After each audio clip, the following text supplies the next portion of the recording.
So we'll just begin with a song. Short song. One more song. Chaira Dhamatava Kunja Bihari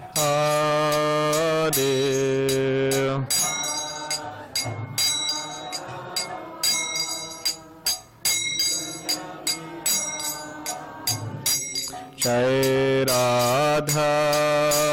Madhava Kunja Bihari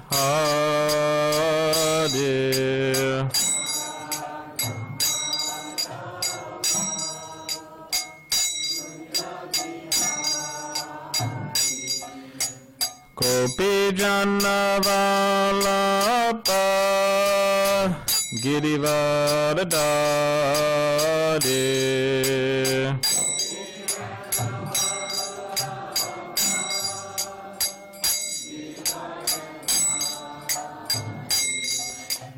Gopi Janavalapa Girivardhari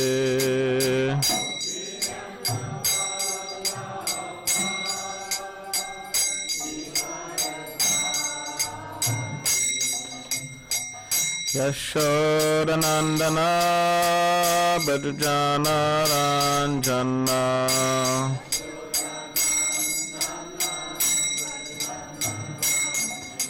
Yashodanandana Brajana Ranjana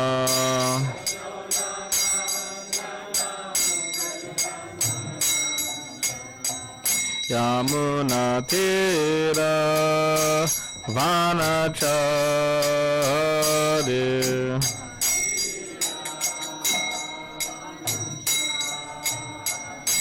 Yamuna Tira Vanachari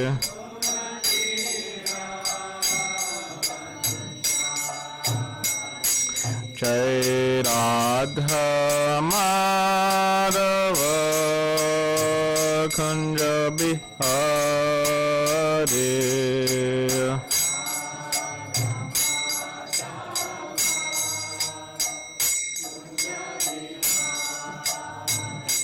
Jai Radha Madhava Kunja Bihari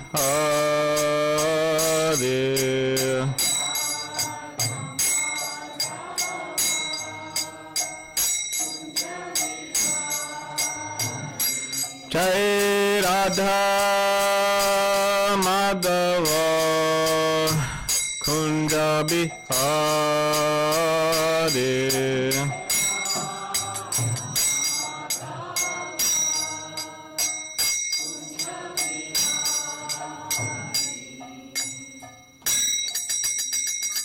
Prabhupada ki jai.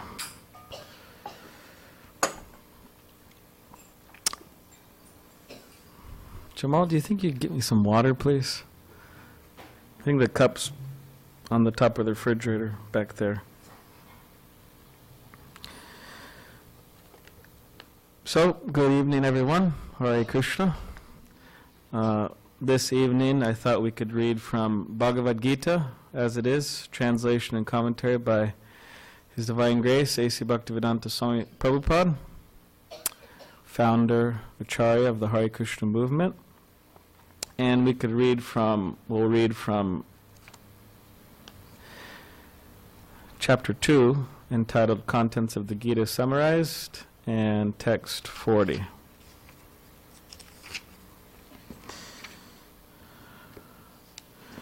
Okay. Neha Bikramana Shosti Pratyavayo Navidyate Swapamapyasya Dharmasya Trayate Mahato Bayat. So this is the translation, English translation. In this endeavor, there's no loss or diminution, and a little advancement on this path can protect one from the most dangerous type of fear. So Bhagavad Gita means the song of God. So it's a song of Krishna. Krishna is the Supreme Personality of Godhead. So he's speaking to his dear friend and devotee, Arjuna. So this is what Krishna is telling Arjuna here. And this is the commentary, purport commentary by Srila Prabhupada. I think you have to close that door. Hasagrami, maybe? Or whoever. There's some music. Purport. Activity in Krishna consciousness, or acting for the benefit of Krishna without expectation of sense gratification, is the highest transcendental quality of work. Even a small beginning of such activity finds no impediment, nor can that small beginning be lost at any stage. Any work begun on the material plane has to be completed. Otherwise, the whole attempt becomes a failure. But any work begun in Krishna consciousness has a permanent effect, even though not finished. The performer of such work is therefore not at a loss, even if his work in Krishna consciousness is incomplete. 1% done in Krishna consciousness bears permanent results, so that the next beginning is from the point of 2%. Whereas in material activity, without 100% success, there is no profit. A jawmill performed his duty in some percentage of Krishna consciousness, but the result he enjoyed at the end was 100% by the grace of the Lord. There is a nice verse in this connection in Srimad Bhagavatam 1.5.17. So Bhagavatam's the book that comes after this book. Tvakta sadharmam charanam bhujam harer bhajan pakvo tapatet tato yadi yatra vad padram abud amushakim ko vatra apto bhajatam sadharmataha. So this is translation. If someone gives up his occupational duties and works in Krishna consciousness and then falls down on account of not completing his work, what loss is there on his part? And what can one gain if one performs his material activities perfectly? Or, as the Christians say, what profiteth a man if he gain the whole world yet suffer the loss of his eternal soul? Material activities and their results end with the body, but work in Krishna consciousness carries a person again to Krishna consciousness, even after the loss of the body. At least one is sure to have a chance in the next life of being born again as a human being, either in the family of a great cultured Brahmin or in a rich aristocratic family. That will give one a further chance for elevation. That is the unique quality of work done in Krishna consciousness. Hare Krishna, Cisco. Om Jnanatipadandasya Gananjana Shalakaya Chukshulannavita Mena Tasmai Shri Gurave Namaha Mukam Karirvachalam Pangam Nangayate Girim Yat Kripa Tamaham Vande Shri Gurun Diritananam Vansha Kalpadrubhyascha Kripa Sindhu Bhevacha Patitanam Pavanebhyo Vaishnavebhyo Namo Namaha Jaya Shri Krishna Chaitanya Prabhu Nityananda Shri Advaita Gadadhar Shivasadi Gauda Bhakta Vrinda Hare Krishna Hare Krishna.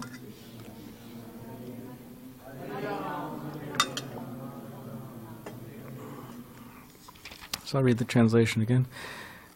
In this endeavor there is no loss or diminution, and a little advancement on this path can protect one from the most dangerous type of fear.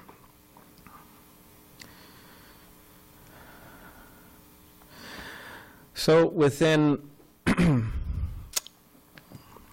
Krishna consciousness, within the Krishna consciousness tradition, or the Krishna tradition,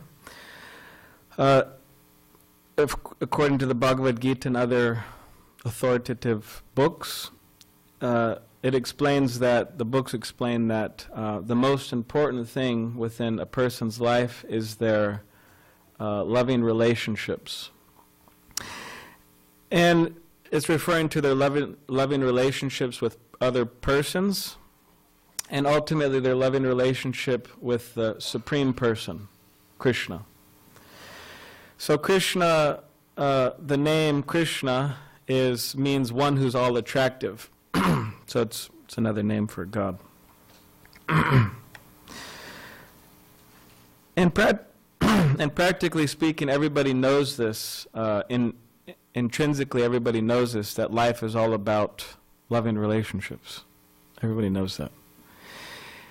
For example, if one is on their, or when one is on their deathbed, we may have the experience of seeing people, different persons on their deathbeds. People start becoming old, and you have like a, how you have like a, what is it called, a dying ministry? You're ministering to the dying. That's what happens. Start people becoming old, and sick. So you spend so much time preaching to the dying that you have a hard time preaching to the living. Teaching to the living. So we're starting to have that experience a little bit at the temple. I keep on getting calls that so-and-so is sick and so-and-so is old and they need help. And of course, we extend ourselves, but anyways. So when someone's on their deathbed, the person, they don't say, they're laying there and they don't say, "Bring me my diplomas, I'd like to see them." Or bring me my whatever, certificates or medals, right? If they were like Olympic champion or something. Bring me my medals, I'd like to see. Maybe some people do that, but usually they don't. Bring me my medals, or bring me my Rolex watch, right? Or bring me a picture of my $5 million house in La Jolla. I'd like to see a picture of that, right? One last time. So people don't do that, generally speaking. For the most part, people don't do that. But what people do is when they're lying there, right, getting ready to leave this world, whatever a person's conception of that is, then they'll say, "Please bring my loved ones, my family, my friends, people who I cared about, people who care about me, bring those people." So this goes to show that we actually intrinsically know that it's all about loving relationships. And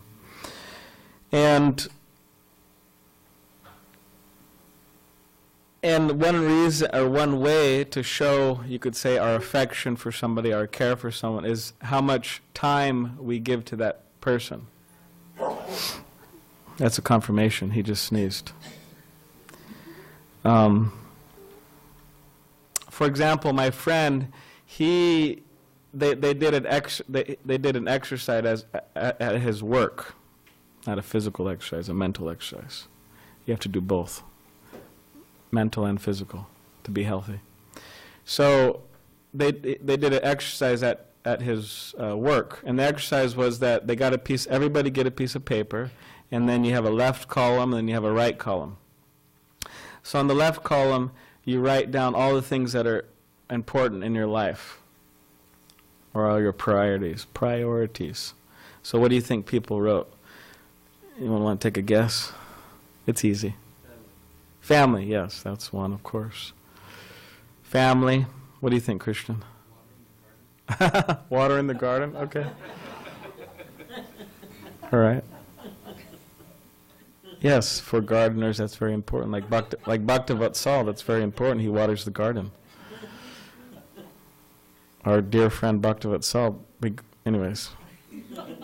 When we go over to his house, he gives us a nice, fruit of his watering. Tomatoes or whatever it is. So that's important, yes. So any other things you think? What is it? Dog, yes. Yeah, dog, very important. So yeah, dog, watering the garden, friends, family, meditation, exercise, right? So that was the left column. And then on the in the right column, they were asked, now write how long you spend doing these activities monthly. How many minutes monthly or whatever, how many hours monthly you spend doing these activities. So then people started to get a idea that sometimes that their priorities didn't really match up with their reality. That they were saying exercise was very important, that I go out and I walk, but they wrote down, I do that maybe, I don't know, an hour a month or something, or there's not very much. Or they spend, an hour a month talking with their friends or family, or spending time with their friends and family. Or if they spend an hour watering the garden, that's not going to be very good. Your plants are going to die. So on and on like that.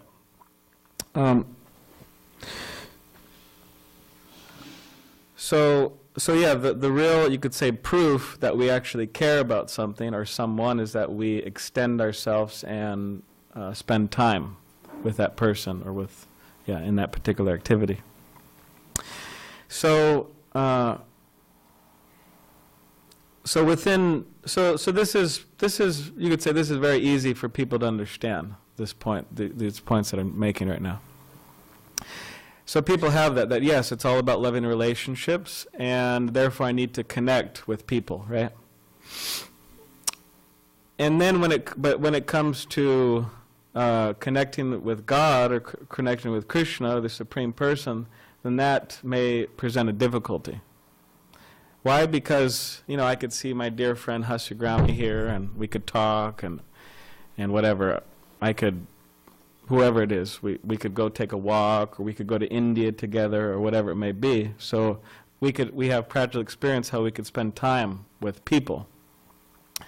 But then when it comes into the subject matter of God or Krishna, then that could, that could be a difficulty. And why is that? Because we may not have, you could say, realization that God or Krishna is actually there. And interesting enough is that in the Bhagavad Gita, this particular book, Krishna, he doesn't say in the whole Bhagavad Gita, you just believe in me. You just believe in me.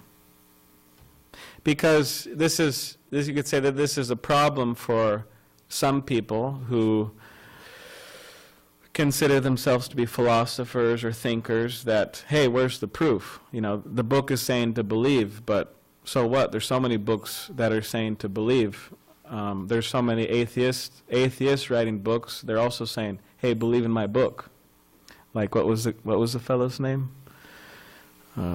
There's a few of them. They have similar names. What is it? Yeah. Who wrote the book? God is Dead or something?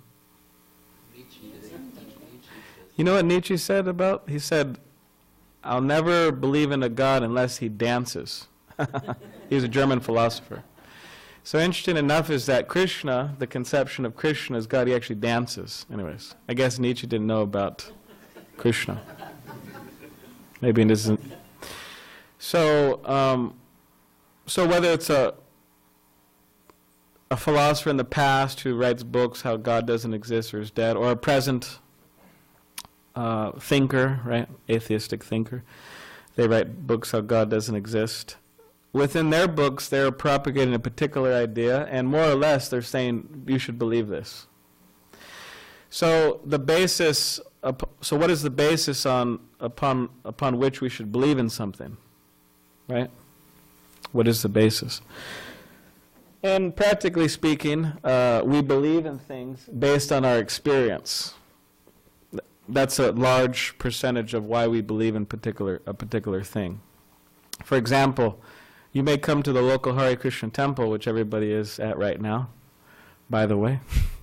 If you didn't notice, you're at a Harekrishna temple. You may come to the local Harekrishna temple, and you may hear that, yes, they have wonderful vegetarian feast, many preparations. That was a confirmation. Somebody's phone went off. Wonderful vegetarian feast, many preparations. So why should we accept that? What is the basis upon which we accept that? Well, we come to the local Hare Krishna temple, and we sit down, we have dinner, and then we'll realize that. So it's practical realization. So we need that experience. So yeah, again, Krishna doesn't say just believe in me, but what he says that I will give you, I'm explaining a particular process by which, engaging in this particular process, you can experience me. Just as one can experience whatever, the nice vegetarian feast tonight and like that. Of course, Krishna's much, anyways. So that's the idea, that we need to have that experience in which we base our faith, or else it's very superficial faith. I believe in this, I believe in that, I believe in so many things, but it's very superficial, and it's actually very, what is it called, unstable. Like, for example, throughout history, wars that have happened, so many wars. And in those wars, the devout mothers and undoubtedly, I'm sure they were very devout wives of the men going out to war, and the devout mothers of the sons whose sons are going out to war, they would pray to God that please let my son come back safely. Please let my husband come back safely. And as war has it, sometimes they don't return. So, and then because their faith is very weak in God, then they become atheists. Oh, he doesn't exist. So this is what happens when one doesn't have firm conviction and experience with Krishna or with God, that one can turn atheistic very quickly. So this is the wonderful thing about Bhagavad Gita, is that first and foremost it teaches us who we are, namely we're not these physical bodies, we're the souls inhabiting in these bodies, encaged within these bodies. And that our real happiness doesn't lie in merely economic development, making lots of money, or rising up to the very high levels of social positions, but our happiness lies in our relationship with Krishna and others, loving relationship. Or as Srila Prabhupada mentions here in the purport, he says,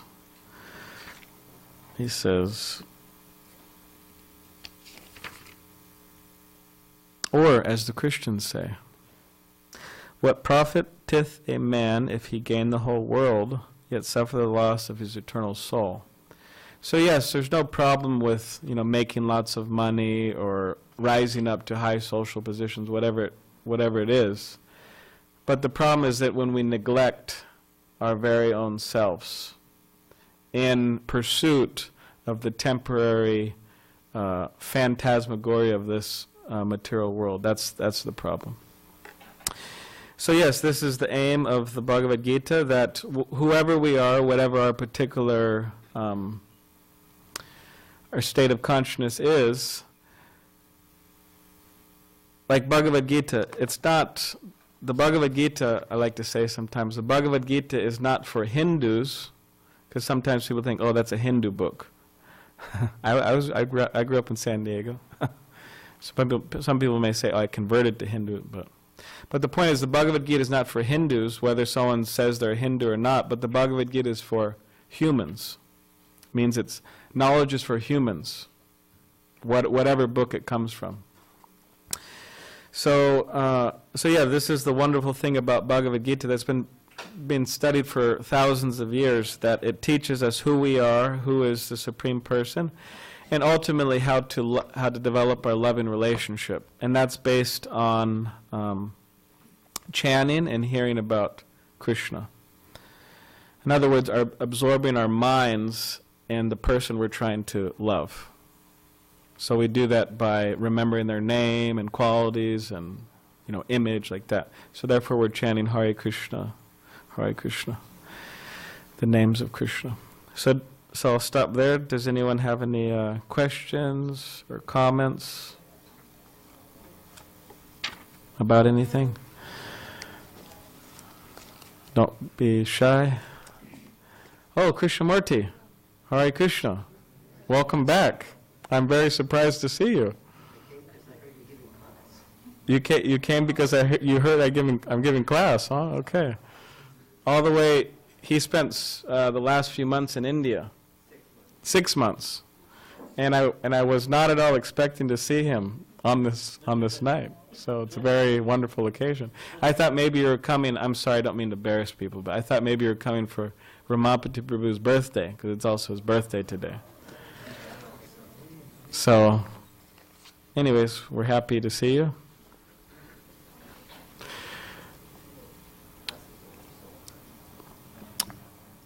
All right, so one last chance. Does anyone have anything to say? Question or comment? Yes. You can't wait till what? Chapter 3. Okay. You can't wait for chapter 3. Well, if you can't wait, we could give you a Bhagavad Gita. You could take it home, and you could start chapter 3. So, Karma Yoga, yes. Yes, Guru Krishna. So you said that there's no loss or diminution, and if you're unsuccessful, you can come back and continue. But you know, what's the guarantee? You know, like how soon do we come back? You know, do we get to come back in 10 years, 20 years, or do we come back in 9,000 years at the end of what's golden era? Yeah. What's the risk involved in not Okay. being... So Guru Krishna Prabhu is saying that, in essence, that this verse is saying that even if you don't become completely successful in God consciousness or Krishna consciousness, that you don't lose anything. That you start, specifically it's referring that you start in your next life, because the understanding is that we're souls, and that until we become completely self-realized, God-realized, Krishna conscious, and enter into the spiritual world, we'll be hanging out in this world, you know, hanging out in SanDiego. So yeah, the soul goes to another body, and then it starts off from where it left off, the soul. So of course, you know, people may think, hey, well, you know, I got all the time in the world. I could take my time. I don't have to be very serious. I could, you know, take it easy. And in my next life, you know, I'll continue.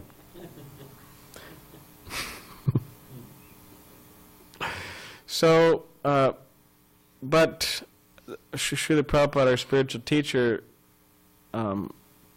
he would make the point that better you just complete the course in one life. And the reason being is because the quicker we get back to our original spiritual position and loving relationship with Krishna, that's our original position. We're happy there. We're meant to be there. So that's the idea, to get there as quick as possible. And in terms of guarantee, I mean, Krishna says that if we do not make it, then in our next life, and yeah, it doesn't mean that 9,000 years from now. It means just, you know, we leave this body, you know, this life ends, and then we go into our next life quite quickly.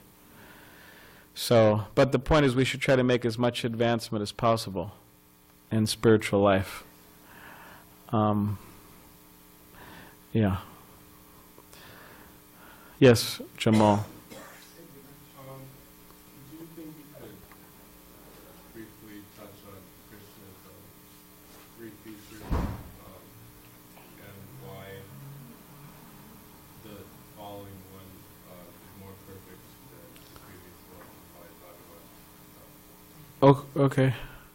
So he is asking if I could briefly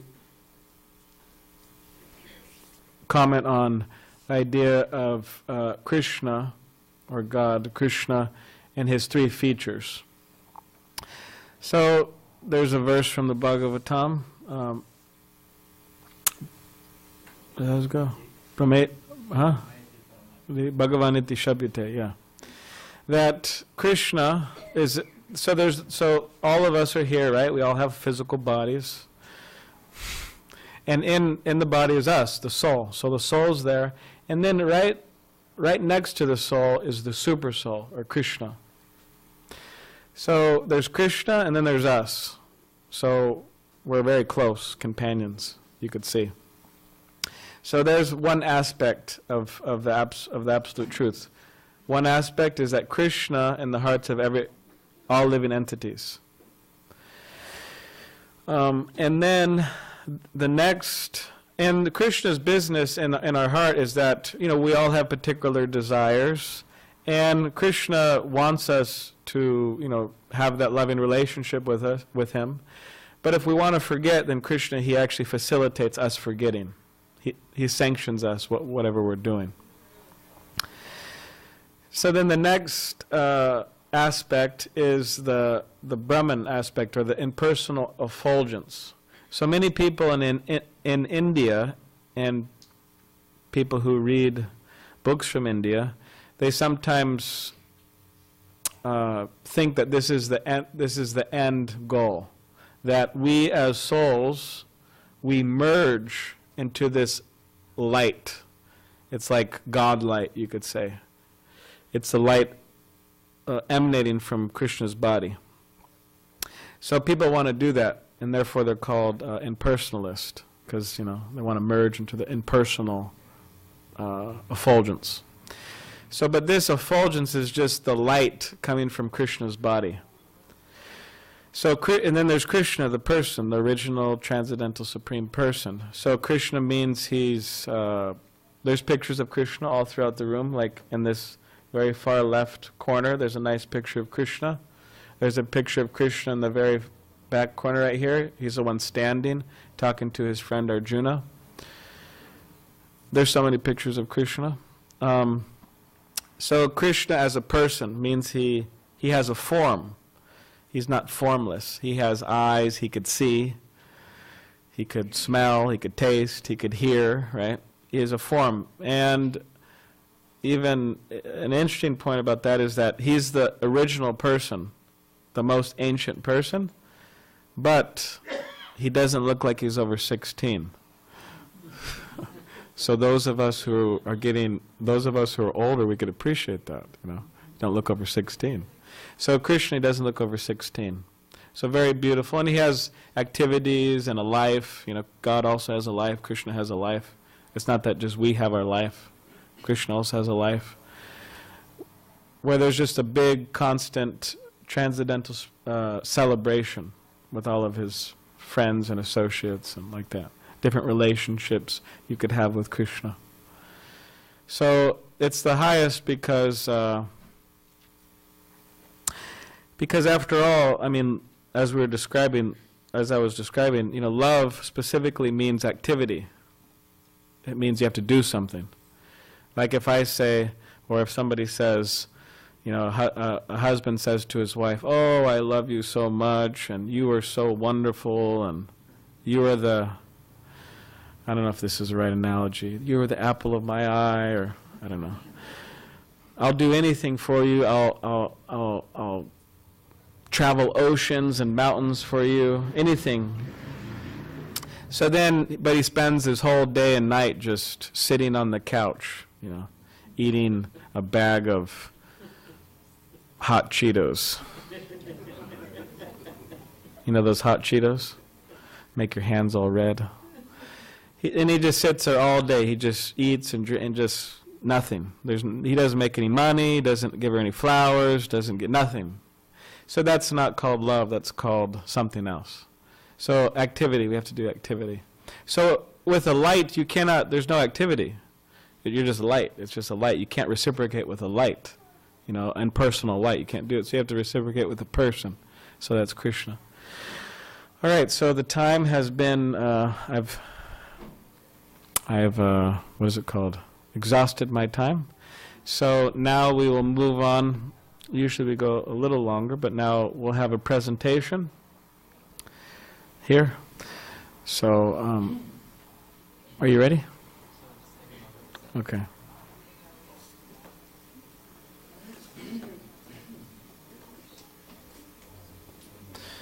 So thank you very much. Hare Krishna.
Christian, you're supposed to be on this side.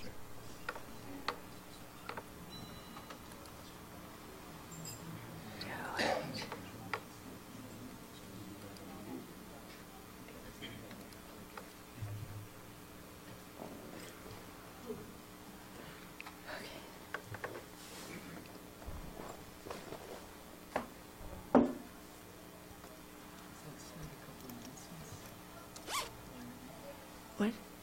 Yeah.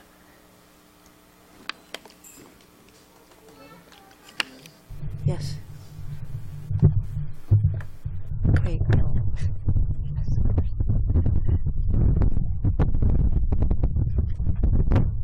Good evening, everyone. We would like to lovingly thank everyone for attending tonight's event. I'm aware we have some students from UCSD, or USD, excuse me. So thank you all for coming. Welcome to New Govardhan Temple. Tonight we have a special presentation on book distribution, outreach, expanding, given by Her Grace Aja Devidasi, and to my left, Bhakti Krishna Prabhu. So we can lovingly give our time and attention to them. Thank you.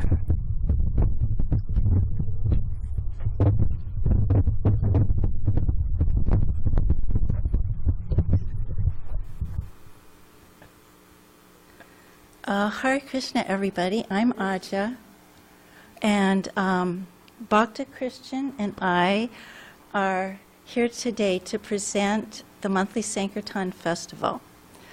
So both of us have developed a bit of a passion for the importance of the monthly Sankirtan Festival, and we actually find it a lot of fun. And we hope you'll be inspired by our presentation and you want to join us. Also, we would like to welcome all our guests, and specifically Evelyn and her class, to our temple tonight.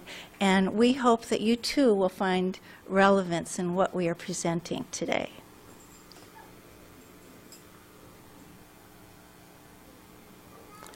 So this is the poster for the monthly Sankirtan Festival. It's brand new, and it was just installed out in the lobby a couple hours ago. And our mission statement is to cultivate spiritual connections, build vibrant community, and share bhakti. The idea behind our mission statement is that through the medium of book distribution, we'll cultivate spiritual connections, which just means bringing people together for spiritual inspiration. And then the result will be to build a vibrant community of people working together and cooperating together And the ultimate purpose is to share bhakti, share pure love of Krishna among the congregation and outward to everyone we meet. So for those of you who are new to the temple today, as you can see, the Hare Krishna movement is about bringing people together with spiritual life at the center. The Hare Krishnas are about building bridges, not walls. So before we get into the monthly Sankirtan festival, I'll explain some background, especially for those of you who are new to the temple. The next few slides describe our guru and his books. So my challenge really was to shrink a description of Srila Prabhupada into one slide, because volumes have been written about him. So His Divine Grace A.C. Bhaktivedanta Swami Prabhupada is the founder and acharya of the International Society for Krishna Consciousness, or the Hare Krishna movement. And he came to America in 1965, and he passed from this world 12 years later, in 1977. And he brought to the Western world the teachings of Bhakti Yoga, the practice of transcendental, loving, devotional service to the Supreme Personality of Godhead, Sri Krishna. So note that Srila Prabhupada came to America in the 1960s. He came at a time of turmoil and divisiveness, of anti-Vietnam protests and civil unrest. And for all practical purposes, Prabhupada launched his worldwide movement in Thompson Square Park on the East Coast and Golden Gate Park on the West Coast. And those who were first drawn to him were young people and students, those who were looking for answers, were looking for the truth. So Srila Prabhupada would often say that guru is not a fashion. Srila Prabhupada's impeccable credibility is that the knowledge he taught has been passed down through disciplic succession from one self-realized soul to another self-realized soul, directly from God himself, from Lord Krishna. And Srila Prabhupada embodies the qualities of a self-realized soul. He lived his life humbly and selflessly. He asked nothing for himself, and his only ambition was to serve his spiritual master in the mission of spreading the truth to all living entities.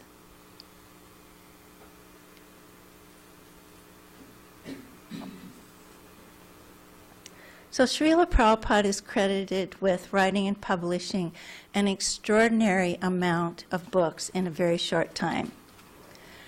So Srila Prabhupada's outstanding literary contribution. In 12 years, he translated over 60 volumes of classic Vedic scriptures from the original Sanskrit and Bengali into English, such as the Bhagavad Gita as it is in the Srimad Bhagavatam. And he wrote extensive purports explaining the meaning of each verse and its relevance to the modern age. And when we go out in book distribution, we hand someone a book, we often mention that the knowledge they're getting from our books are relevant to today and today's society. His books are highly acclaimed by professors at universities like Harvard and Oxford for their authority, depth, and clarity. And today, over 500 million books have been distributed in over 80 languages.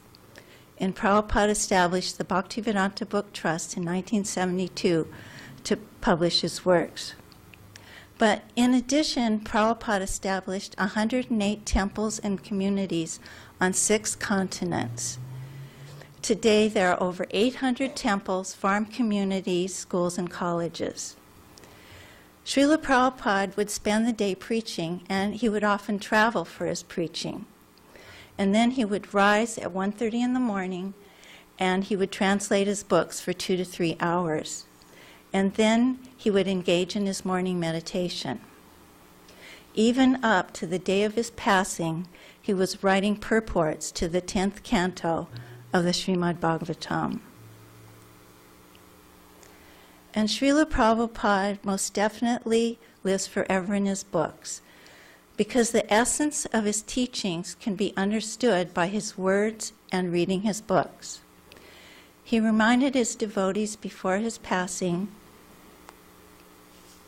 that he would live forever in his books, and through them he would be present as spiritual master.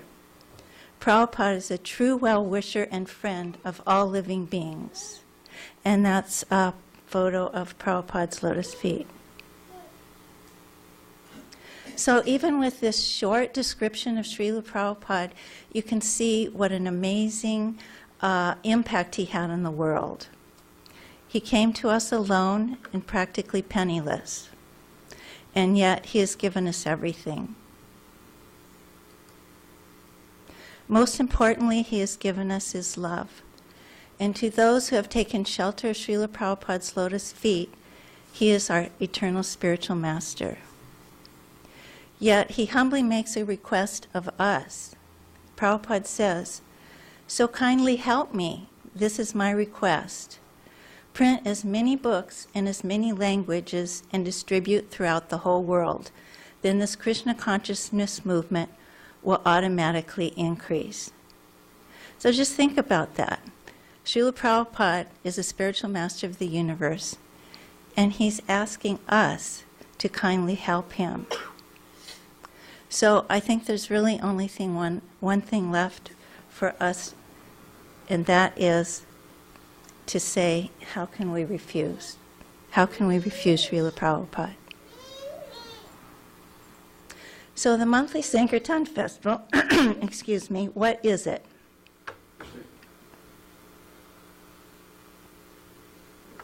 So again, here's some background. Chaitanya Mahaprabhu is the incarnation of Krishna, and he appeared in Nadia, West Bengal, India 500 years ago. And he came to preach Krishna Bhakti, which is, and to teach the living entities the proper way to reach Krishna.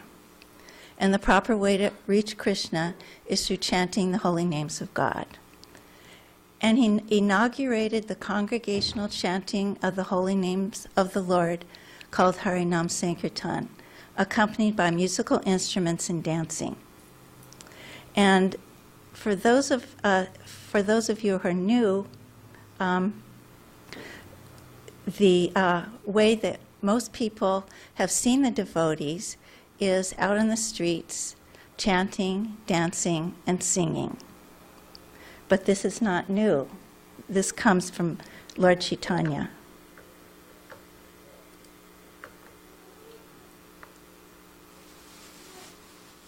So our last slide was about the origin of Sankirtan and congregational chanting of the holy names of the Lord. In this slide, we see that book distribution is literary kirtan. The monthly Sankirtan festival is when we all come out together to distribute books. So this is how we can help Srila Prabhupada. The monthly Sankirtan festival is only once a month, so it would seem like almost anyone could do it. And it's really about a lot of devotees, each doing a little bit. So if one person distributes 10 books, 10 people could distribute 100 books, 100 people could distribute 1,000 books. That's with everyone doing just a little bit. And it's about every devotee and every service being a part of the monthly Sankirtan festival. Make some prasadam, spiritual food, offered to the Lord to distribute. Help organize, join the kirtan, distribute books. Also, clean the temple so that guests will have a beautiful and clean place, a temple to come back to. Bring the family out or even donate some books. So going out on book distribution also instills a taste for hearing and chanting. And we could all use that, right? And this is a picture of the famous Radha Damodar traveling Sankirtan party in the early days of the movement. And for our guests here today, when you see us at universities and colleges, at parks and streets, I hope you'll have a better understanding of why we are there. It's really about sharing with everyone our Guru's message of unity and goodwill. So the monthly Sankirtan Festival, how do I do it? You might ask yourself. Now I'm going to turn the presentation over to Bhakta Christian to tell you some more details about the monthly Sankirtan Festival. Do you want to sit here?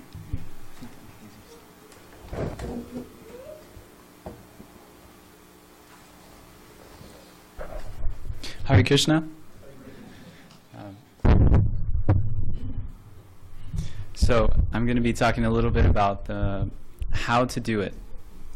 And our beloved Dravida Prabhu likes to say, learn it, live it, give it.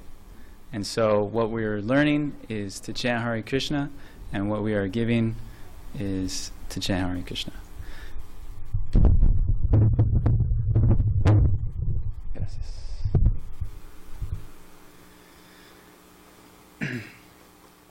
So we have learned this monthly Sankirtan festival, also known as the MSF, from His Grace Vaisheshika Prabhu, who is the initiating guru and leader of ISKCON Silicon Valley, who teaches this gold standard of book distribution. And a mantra of his is just hit the payment. Everything else is extra. So when we go out with the expectation that we are just going to put boots on the ground.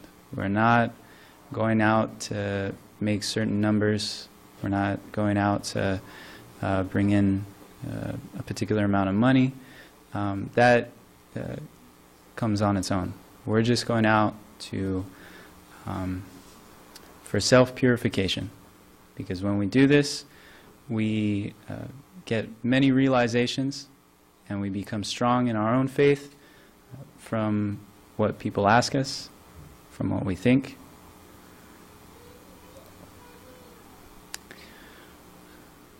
So I am a shy individual, and it's not necessarily easy for me to talk to strangers,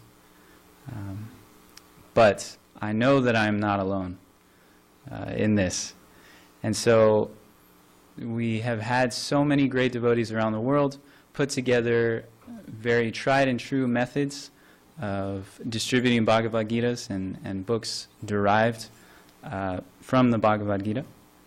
And we have a method of creating an atmosphere that is inviting to not only the people walking around, but to devotees within the congregation to feel comfortable in standing next to a book table, giving out prasadam lollipops, giving out invitations to Krishna Lounge.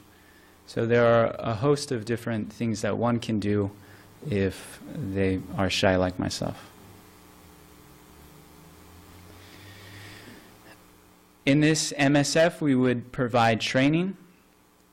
You would learn the 4 rules of book distribution.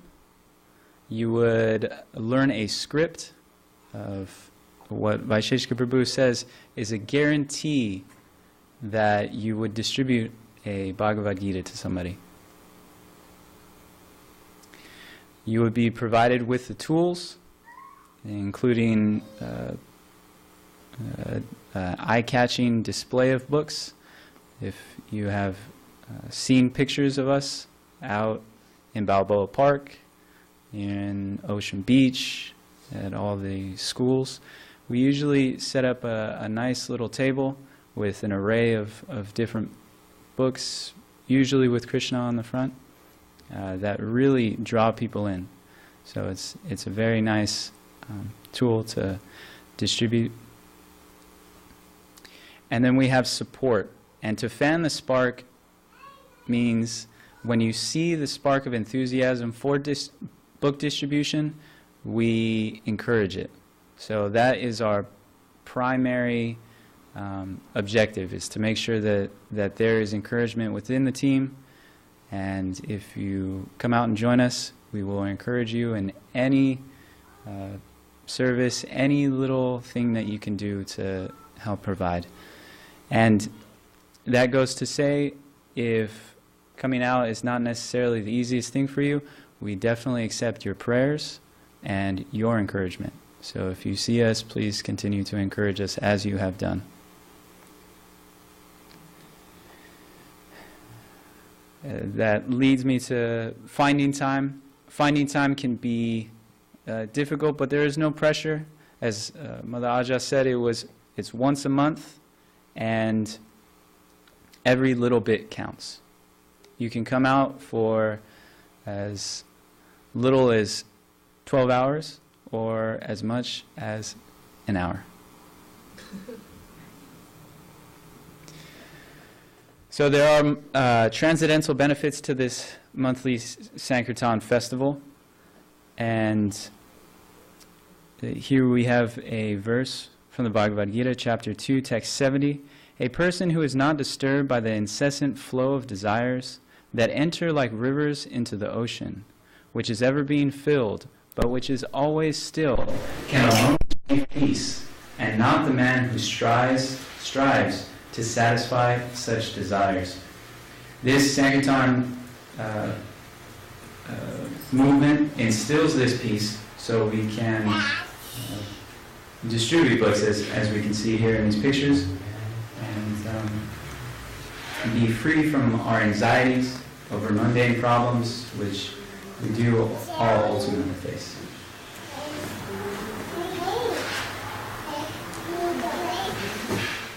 There are many methods in trying to spread goodwill, philanthropy, government programs, but there's none so effective as disseminating real spiritual knowledge.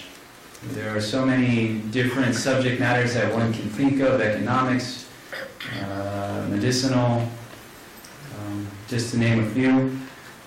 But we have in our possession, from the grace of Srila Prabhupada, the Bhagavad Gita and the Srimad Bhagavatam and the Nectar of Devotion. And these books have given us actual knowledge into our true self, as Balarama said. We can be part of this revolution to spread this message of compassion. And Krishna's promise is, for one who explains the supreme secret to the devotees, pure devotional service is guaranteed. And at the end he will come back to me. There is no servant in this world more dear to me than he, nor will there ever be one more dear.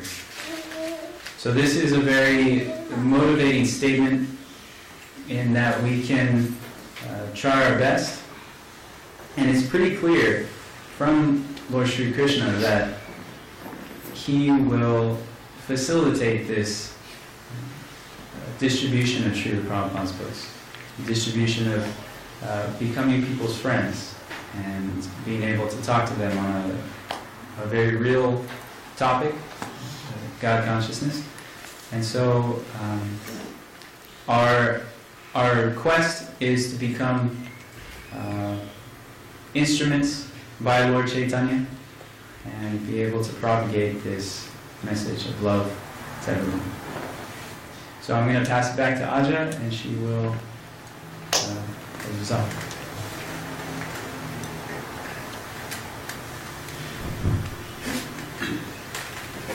Okay, so it's just a little bit more, and then the feast is on its way, everybody. So perhaps you've listened to this presentation so far and you feel like you're interested.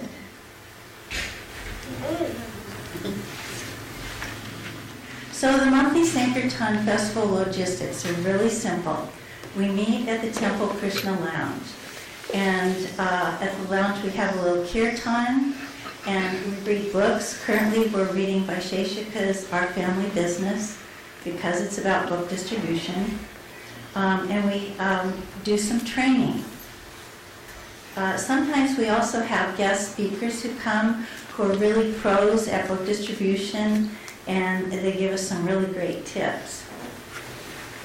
And we meet the last Saturday of each month at 11:30, or as scheduled And if you can't make the last Saturday, just let us know, and we could rearrange our schedule once in a while, because we want everyone to be able to participate.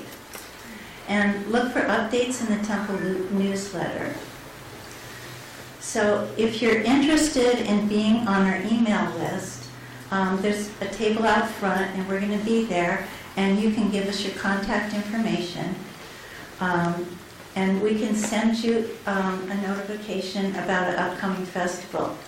Or you could call, text, or email Damodar Kumar.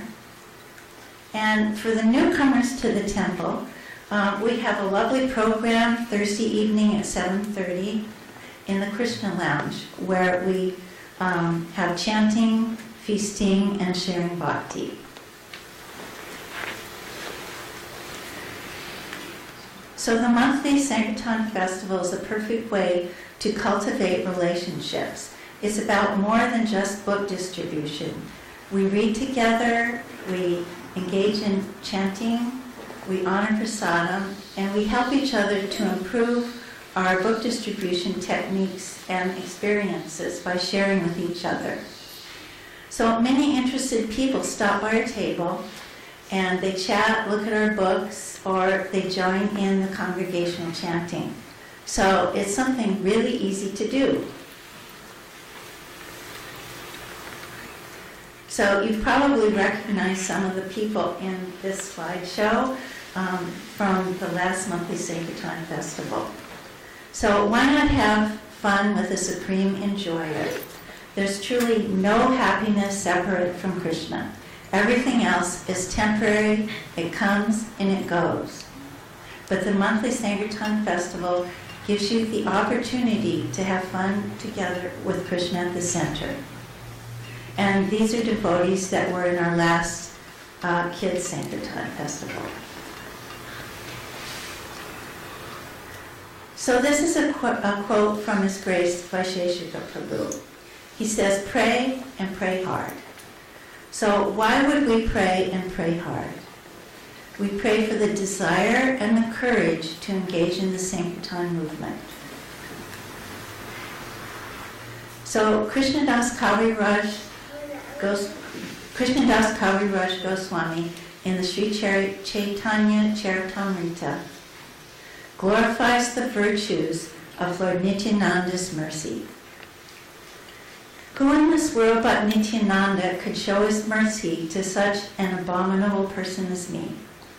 Because he is intoxicated by ecstatic love and is an incarnation of mercy, he does not distinguish between the good and the bad. He delivers all those who fall down before him. So Lord Nityananda is the expansion of the Supreme Personality of Godhead, Krishna. And we pray to him for the desire, the enthusiasm, and the courage to engage in the Sankirtan movement. And we will have some books at our table out front in the lobby if you'd like to know more about our books, including the Chaitanya Charitamrita. So Srila Prabhupada made a final request to us. He said, "If you love me, please work with each other." And he said, the mission of Chaitanya Mahaprabhu is now in your hands. So that's a pretty tall order. But if we all do our little bit, together we can take on this responsibility that has been given to us by Srila Prabhupada. So I just want to remind everybody, if you're really interested in being on our email list, we'll have a roster out front. So now for your Sunday afternoon movie enjoyment, here's a short video courtesy of the devotees who went out on the last monthly Sankirtan Festival. Please join us.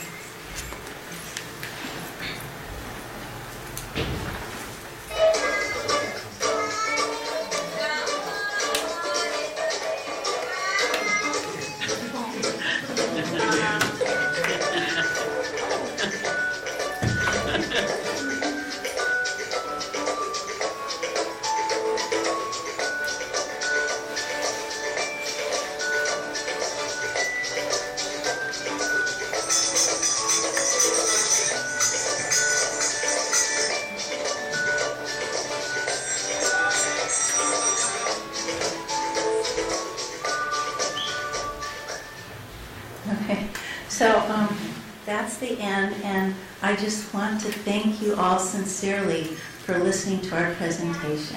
Hare Krishna.